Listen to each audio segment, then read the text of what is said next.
अस्सलाम वालेकुम स्टूडेंट्स हमारा आज का टॉपिक है 8.7 दी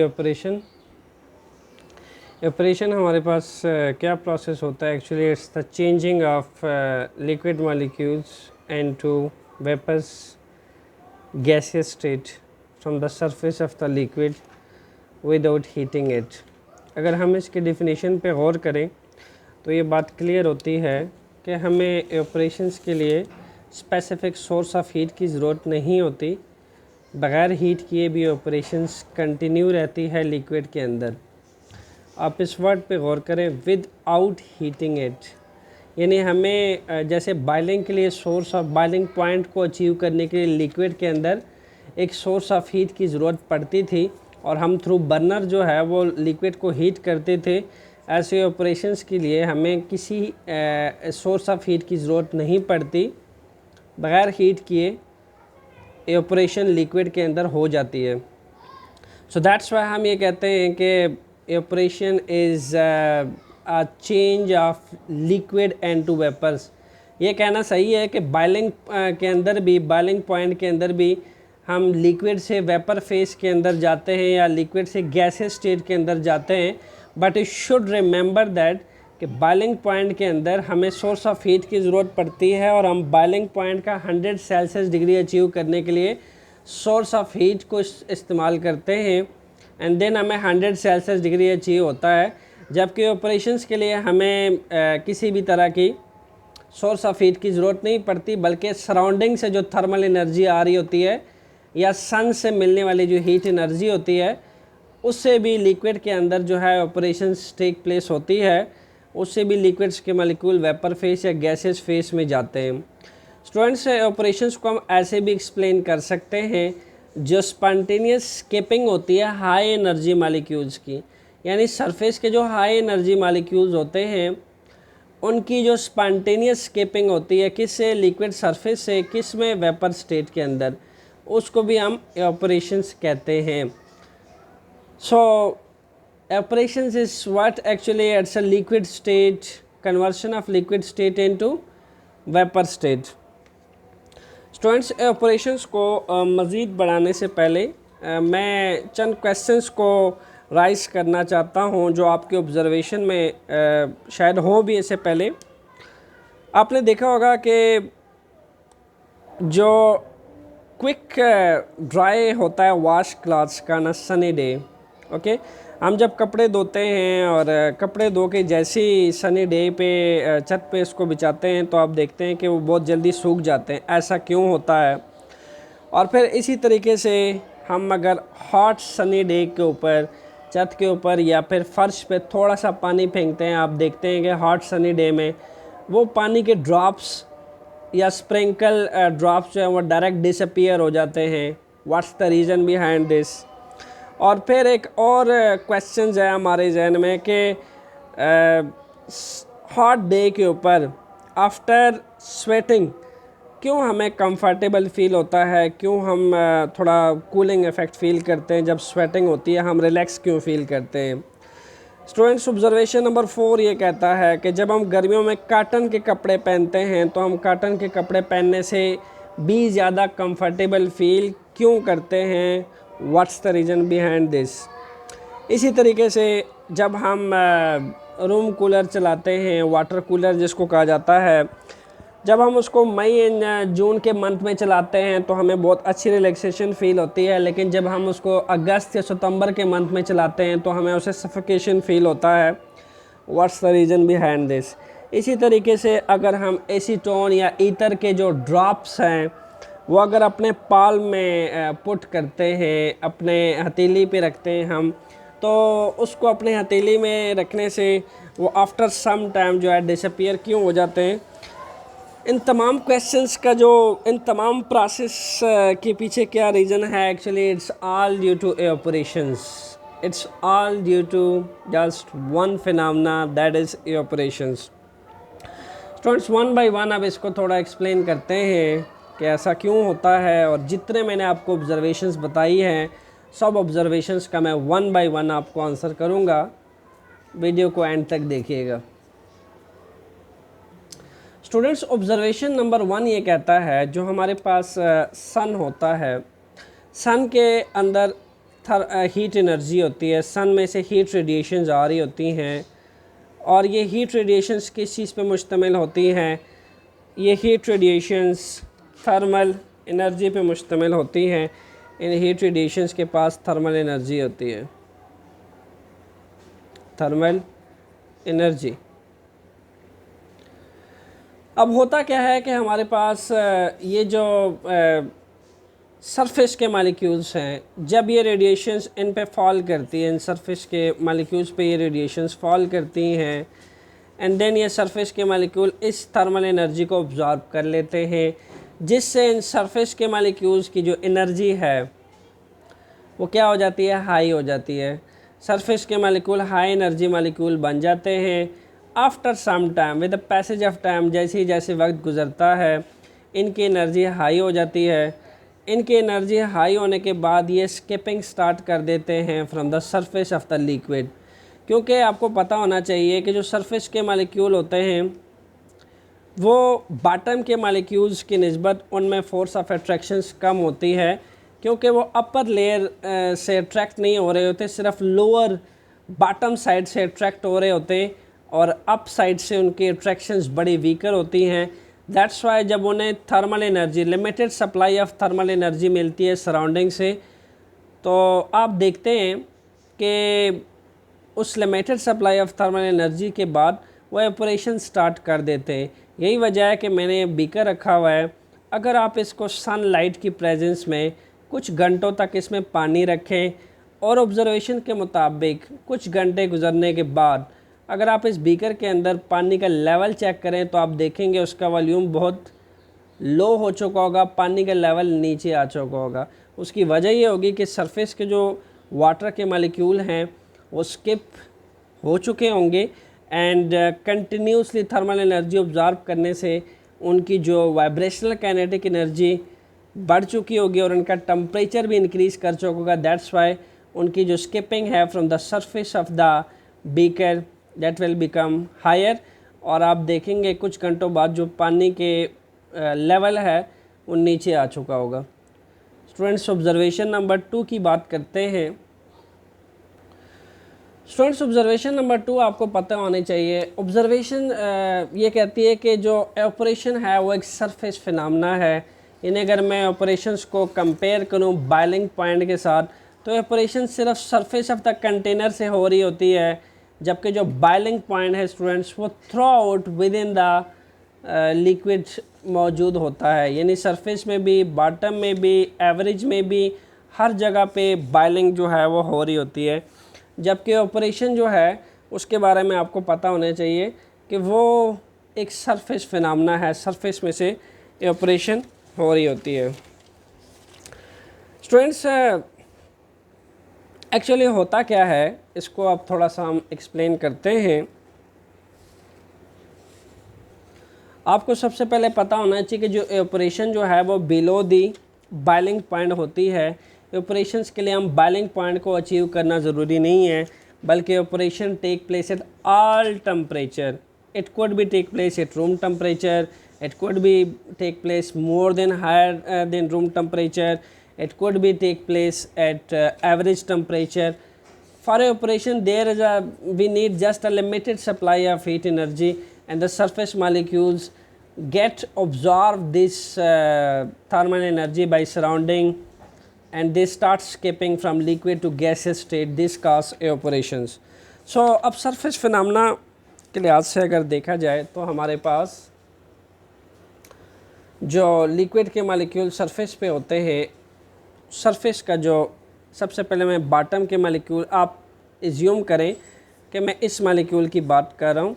स्टूडेंट्स जो बॉटम का मालिक्यूल होता है, जो बॉटम पे मालिक्यूल होते हैं वो हर तरफ से अट्रैक्ट हो रहे होते हैं, up right, up down, left right, हर तरफ से अट्रैक्ट होता है। यानी इनके अंदर एक तो हाइड्रोजन बॉन्डिंग होती है वाटर के मालिक्यूल में, और अगर मैं वाटर के अलावा आम तौर पे हर लिक्विड की बात करूं तो जो बॉटम पे लिक्विड मालिक्यूल्स होते हैं उनको हर तरफ से अट्रैक्ट हो रहा होता है जो बॉटम का मालिक्यूल है। ठीक है, स्ट्रांग फोर्स ऑफ अट्रैक्शंस पाई जाती है बॉटम में। लेकिन अगर मैं सरफेस के मालिक्यूल की बात करूं, जो मालिक्यूल सरफेस पे पाए जाते हैं, लेट्स सपोज अगर मैं इस मालिक्यूल की बात करूं जो इस बीकर की सरफेस पे इस वाले, तो वो students just down right left से अट्रैक्ट हो रहा होता है, क्योंकि इसके ऊपर अपर लेयर नहीं होती, वो सरफेस पे पड़ा होता है। सरफेस का एडवांटेज ये होता है कि अपर साइड से वो अट्रैक्ट नहीं हो रहा होता, इसलिए इस मालिक्यूल्स की जो फोर्स ऑफ अट्रैक्शन होती है बनस्बत बॉटम साइड मालिक्यूल्स की वीक होती है, कम होती है, लेस फोर्स ऑफ अट्रैक्शन होती है सरफेस के मालिक्यूल में, और जो बॉटम के मालिक्यूल है उनमें हाईली फोर्स ऑफ अट्रैक्शन होती है। दैट्स वाई होता क्या है कि जो सरफेस के मालिक्यूल है जब वो सराउंडिंग से, जैसा कि आप सन ले लें, सन से जब वो एनर्जी लेता है, ठीक है, ये जो सरफेस का मालिक्यूल है, तो इसको इस सरफेस के मालिक्यूल को जब limited supply of thermal energy मिलती है, देन वो उस थर्मल एनर्जी को ऑब्जॉर्व कर लेता है। एंड ऑब्जॉर्व करने से होता क्या है कि they start vibrational kinetic energy and they start moving with some velocity and they collide with one another. और इसी तरह जो बॉटम से मालिक्यूल आते हैं वो जब इस सरफेस के मालिक्यूल से कोलाइड करते हैं तो अपनी पार्ट ऑफ एनर्जी इस सरफेस के मालिक्यूल को क्या कर देते हैं, ट्रांसफ़र कर देते हैं। ओके, तो जब ये एनर्जी ट्रांसफ़र हो जाती है इट मीन्स कि सरफेस के मालिक्यूल्स की एनर्जी डबल हो जाती है, ट्वाइस हो जाती है। तो जब ये ट्वाइस हो जाती है देन फोर्स ऑफ अट्रैक्शन जो है वो इतनी वीकर हो जाती है कि मालिक्यूल्स अपनी प्लेसेस छोड़ना शुरू कर लेते हैं एंड देन गैसेस स्टेट में चले जाते हैं। दैट्स वाई हम ये कहते हैं कि जो ऑपरेशंस है वो एक सरफेस फिनोमेना है। और सेकेंडली आपको मैं ये बता दूं कि all the molecules in liquid do not possess equal energy at any temperature. Keep in mind, मैं इसको आपके लिए मेंशन कर देता हूँ। All the molecule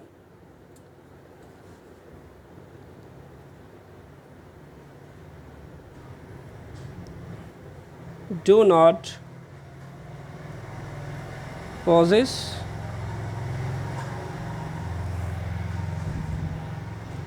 equal energy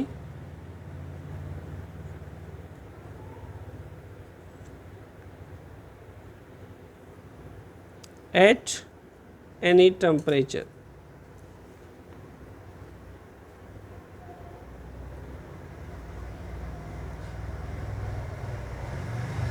सो इस बात का क्या मतलब है कि जितने भी मालिक्यूल्स होते हैं सबके पास एक जैसी एनर्जी नहीं होती, यानी जो सरफेस के मालिक्यूल हैं उनके पास जो एनर्जी होगी वो बॉटम के मालिक्यूल्स के पास नहीं होगी। सारे मालिक्यूल जो हैं वो up to top to bottom different energies के साथ होते हैं। अगर उनकी एनर्जी डिफरेंट है तो अंडरस्टूड सी बात है, काइनेटिक एनर्जी बराबर होती है किस चीज़ के, 1 और 2 mv² के। अगर एनर्जी बराबर नहीं है तो उनकी वेलोसिटीज भी डिफरेंट होगी, यानी सरफेस के जो मालिक्यूल्स हैं वो उनकी एनर्जी चूँकि हाई होती है क्योंकि वो सरफेस के सराउंडिंग से पहले एनर्जी ले रहे होते हैं as compared to bottom molecules. That's why bottom के मालिक्यूल्स जो होते हैं उनकी एनर्जी लो होती है, इसलिए वो लो वेलोसिटीज के साथ मूव करते हैं, वाइब्रेट करते हैं। और जो सरफेस के मालिक्यूल्स हैं उनकी एनर्जी हाई होती है, that's why vibrational kinetic energy high होती है, दैट्स वाई वो हाई वेलोसिटीज के साथ मूव करते हैं।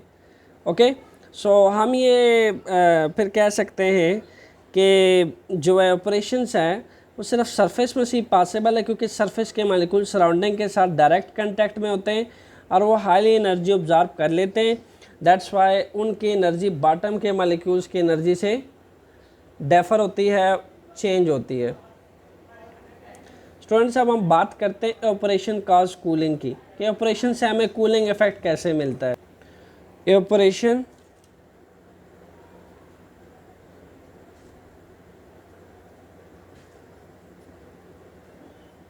causes cooling. अब इसके पीछे क्या वजह है, हम अभी भी बात कर चुके हैं कि जो हमारे पास ऑपरेशन होती है ये एक सरफेस फिनोमेना है और evaporation जो है take place at all temperature below the boiling point. Evaporation take place, it does not need any particular temperature, it does not need any specific temperature range, it take place at all temperature. Okay, so below the boiling point, we did not need any boiling point for the operations, we did not need the 100 Celsius degree temperature for operations, it just take place at all temperature. So all the molecule in liquid do not possess equal energy at all temperature, that's we already discussed. So they move with different velocity, every molecule have a different velocity. Students जो high surface है, understood सी बात है, जो surface molecule है यानी ये वाली जो लेयर है, मैं अगर इसको थोड़ा सा डिफ्रेंशिएट करूँ, ये वाली, ये आपके सराउंडिंग यानी सन हो गया या फिर जितनी भी थर्मल एनर्जी है उसके साथ पहले कांटेक्ट में है.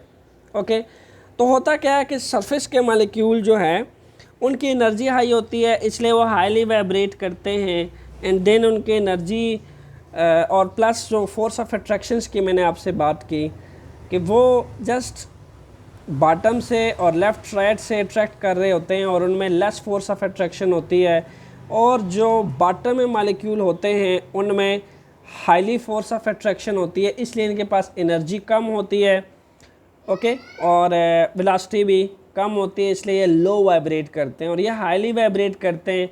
और थर्मल एनर्जी एक टाइम आता है, टाइम गुजरने के साथ साथ इतनी हाईली हो जाती है, एक टाइम आता है कि फोर्स ऑफ अट्रैक्शन जो है वो उसको ब्रेक कर लेते हैं और ये जो लो बॉटम लेफ़्ट राइट बैरियर तमाम तोड़ के स्किप हो जाते हैं एंड गैसेस फेस में चले जाते हैं.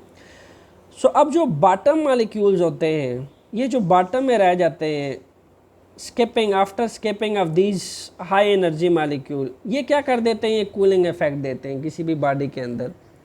ओके, सो हम ये कह सकते हैं कि ये जो बॉटम वाले हैं, these are the less kinetic energy. Students, they have less kinetic energy. Okay, and जो सरफेस मॉलिक्यूल्स हैं, these one they have high kinetic energy. So similarly हमारे पास जो गैसेस स्टेट में मॉलिक्यूल्स होते हैं वो highly kinetic energy skipped molecules होते हैं. दैट्स वाई वो इस बैरियर को क्रॉस कर लेते हैं. और एक दूसरी वजह मैंने आपको ये बताई है कि चूँकि वो बॉटम फोर्स मॉलिक्यूल जो बॉटम साइड पे पाए जाते हैं उसकी निस्बत जो सरफेस का मॉलिक्यूल है उसमें लेस फोर्स ऑफ अट्रैक्शन होती है, क्योंकि वो हर तरफ से नहीं अट्रैक्ट हो रहा होता, सिर्फ डाउन साइड से या लेफ़्ट राइट से माइनर से अट्रैक्ट हो रहा होता है. दैट्स वाई वो limited supply of thermal energy से भी स्किप कर जाता है. इसलिए हम कहते हैं कि evaporation take place at all temperature, but boiling does not take place at all temperature. अब नेक्स्ट एग्जांपल है हमारे पास ईथर, एसीटोन एंड पाल्म की. मैं मेंशन कर देता हूँ, ether, acetone and palm. Ether और एसीटोन भी एक लिक्विड होता है. स्टूडेंट्स, इस तरह हम अगर अपनी हथेली में कुछ ड्रॉप्स जो है ईथर और एसीटोन के हम कुछ ड्रॉप्स डाल दें और आप कुछ टाइम के बाद गुज़रने के बाद आप देखें कि वो आपके पाल में से जो है वो डिसअपीयर हो जाते हैं. इसके पीछे रीजनिंग पढ़ते हैं, इसके पीछे रीजनिंग क्या होती है. सबसे पहले तो आपको पता होना चाहिए कि जो ईथर के मॉलिक्यूल्स होते हैं और एसीटोन्स के जो मॉलिक्यूल्स होते हैं, कीप इन माइंड, उनके अंदर लेस फोर्स ऑफ अट्रैक्शन होती है इस compare to water. Less force of attraction, या यूँ कह लें कि वीकर एट्रैक्टिव फोर्सेस होती हैं.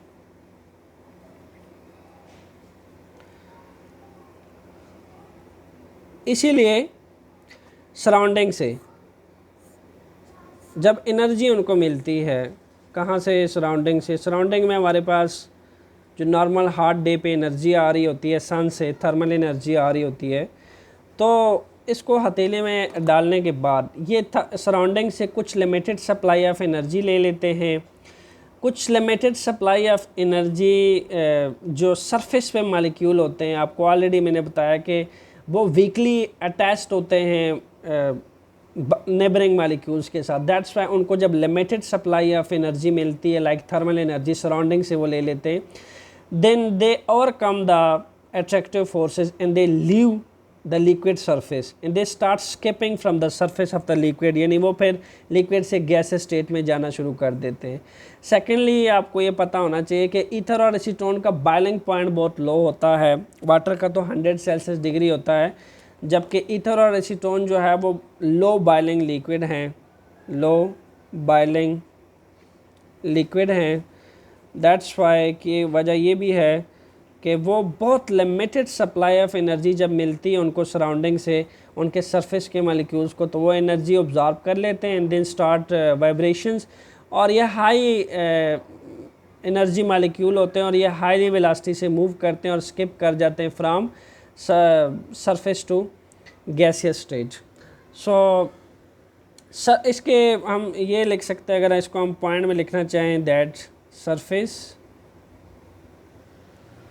मालिक्यूल ऑब्जॉर्व हीट, ये जो सरफेस मालिक्यूल हैं ये हीट को ऑब्जॉर्व करते हैं। And the next step is increase kinetic energy of molecule. Heat को ऑब्जॉर्व करने के बाद, सराउंडिंग से एनर्जी लेने के बाद क्या होता है जी, इनकी जो काइनेटिक एनर्जी है वो बढ़ जाती है। And the third step is जो अट्रैक्टिव फोर्सेस होती हैं बॉटम के मालिक्यूल्स के साथ, जो इससे निचले मालिक्यूल्स होते हैं उसके साथ अट्रैक्टिव फोर्सेस बहुत वीक हो जाती हैं। देन ये नेक्स्ट स्टेप में तो हम यहाँ लिख सकते हैं overcome force of attraction. And the last one is ये फोर्स ऑफ अट्रैक्शंस बहुत वीकर हो जाती हैं। देन ये हाई एनर्जी मालिक्यूल होते हैं ऑलरेडी, तो उस एनर्जी को इस्तेमाल करते हुए हाई वेलोसिटी के साथ क्या हो जाते हैं, they start skipping from the liquid surface to gases surface. तो हम ये कह सकते हैं skip out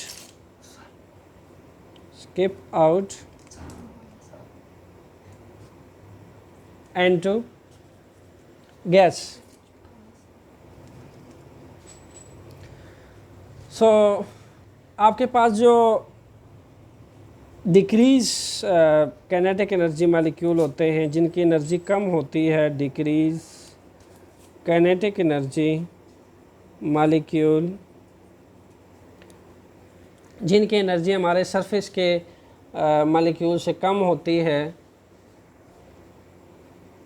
of remaining molecule,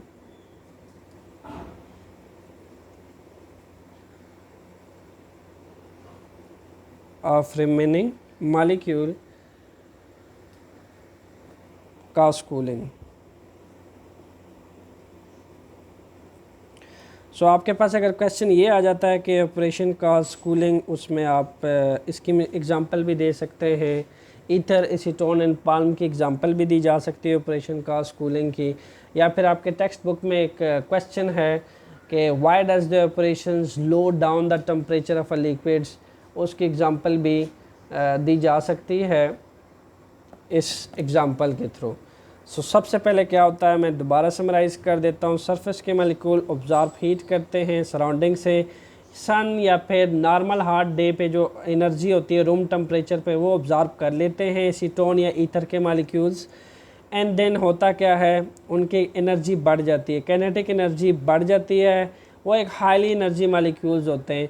फिर उन मालिक्यूल से जो नीचे मालिक्यूल्स होते हैं बॉटम पे, वो उनके पास एनर्जी कम होती है, they have minimum kinetic energy. और जो सरफेस मालिक्यूल्स होते हैं they have high energy molecule, that's why they move with high velocity, they overcome their attractive forces and they start skipping from liquid to gaseous state. So that's why evaporations cause cooling at the last. जो remaining molecules होते हैं जो bottom पे होते हैं वो हमें cooling effect देते हैं, उनसे हमें कूलिंग सेंसेशन मिलती है। स्टूडेंट्स नेक्स्ट मैंने आपसे बात की थी जो हम फ्लोर के ऊपर या रूफ के ऊपर स्प्रिंकलिंग वाटर एंड रूफ, इसकी एग्जांपल भी है ऑपरेशंस के लिए। स्प्रिंकलिंग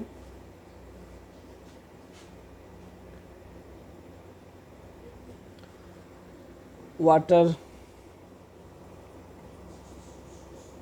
ऑन रूफ और फ्लोर।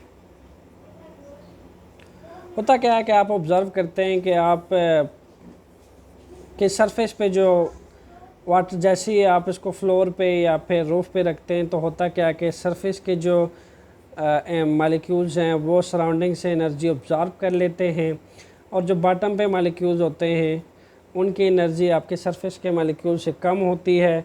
एंड देन ये हाई एनर्जी मालिक्यूल जो हैं ये फ्लोर की सरफेस में से स्किपिंग स्टार्ट कर देते हैं, हाईली ऑपरेट कर जाते हैं। एंड अगेन वही फिनोमेना होता है कि सरफेस मालिक्यूल ऑब्ज़र्व करते हैं हीट को, एंड सरफेस मालिक्यूल्स की काइनेटिक एनर्जी बढ़ जाती है, एंड जो बॉटम के मालिक्यूल्स हैं उनकी काइनेटिक एनर्जी सरफेस के मालिक्यूल से कम होती है।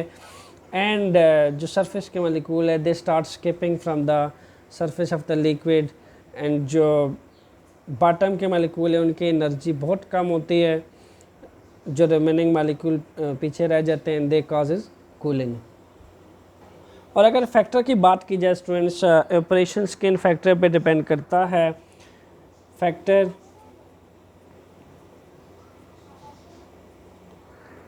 अफेक्टिंग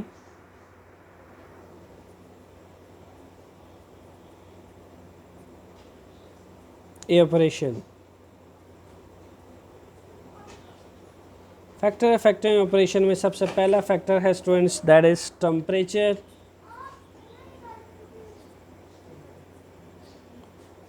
टेम्परेचर के बारे में आपको पता होना चाहिए। Temperature is directly proportion to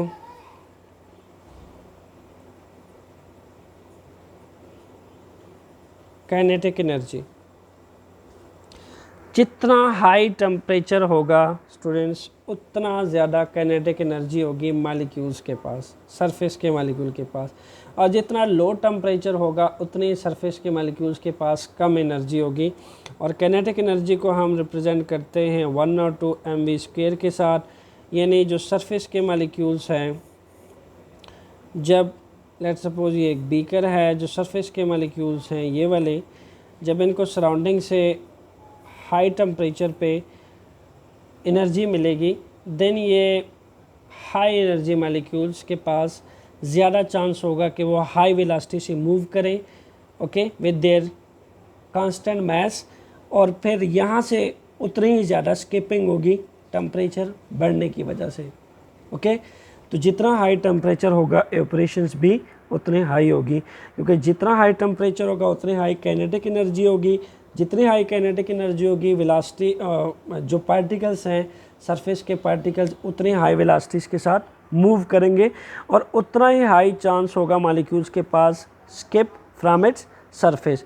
सो हम ये कह सकते हैं evaporation faster at high temperature that at low temperature. Evaporation faster eight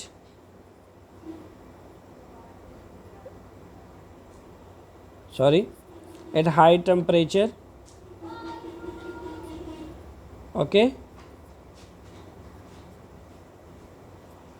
operation faster होता है हाई टेम्परेचर पे, जितनी हाई टेम्परेचर होती है उतना हाई ऑपरेशन होता है। स्टूडेंट्स फैक्टर नंबर 2 है हमारे पास सरफेस एरिया।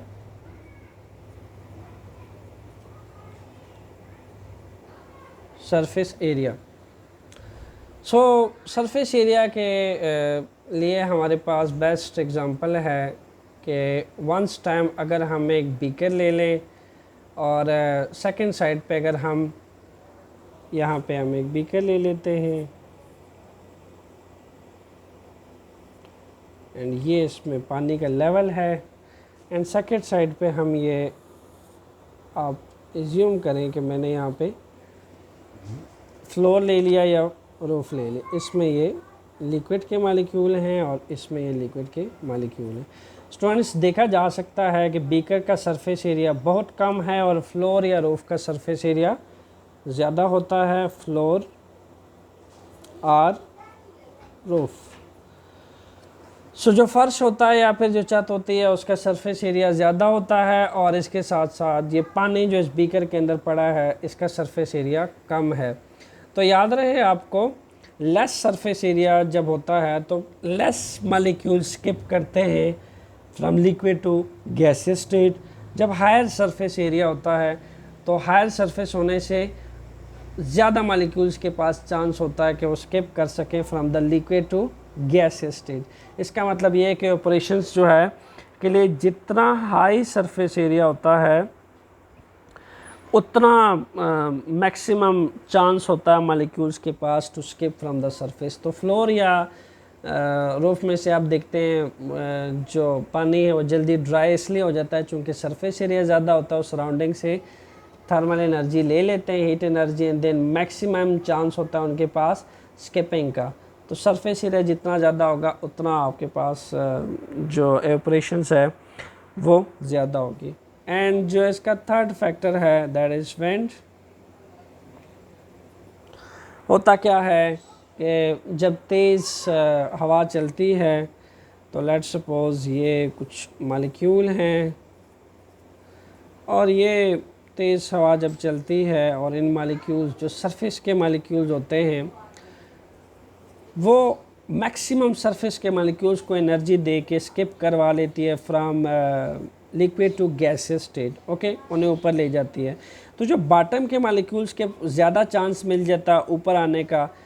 जो जितनी हाईली विंड चलेगी, जितनी तेज़ हवा चलेगी, उतने जो सरफेस के मालिक्यूल्स हैं वो लिक्विड से गैसियस स्टेट में जाएंगे और उतना ही जो बॉटम के मालिक्यूल है उनको चांस मिलेगा, उनको मौका मिलेगा कि वो सरफेस पे आएँ एंड देन वो भी लिक्विड से गैसियस स्टेट में जा सकें। तो जितनी तेज़ हवा चलेगी उतना मालिक्यूल्स के पास चांस होगा from to skip its surface to leave its surface from liquid to gaseous state, और उतना ही लो बॉटम मालिक्यूल्स भी एनर्जी गेन कर सकेंगे इस वेंट से एंड देन उतना ही वो भी लिक्विड से गैसियस स्टेट में जा सकेंगे।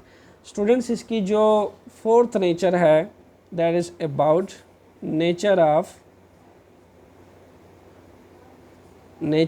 लिक्विड।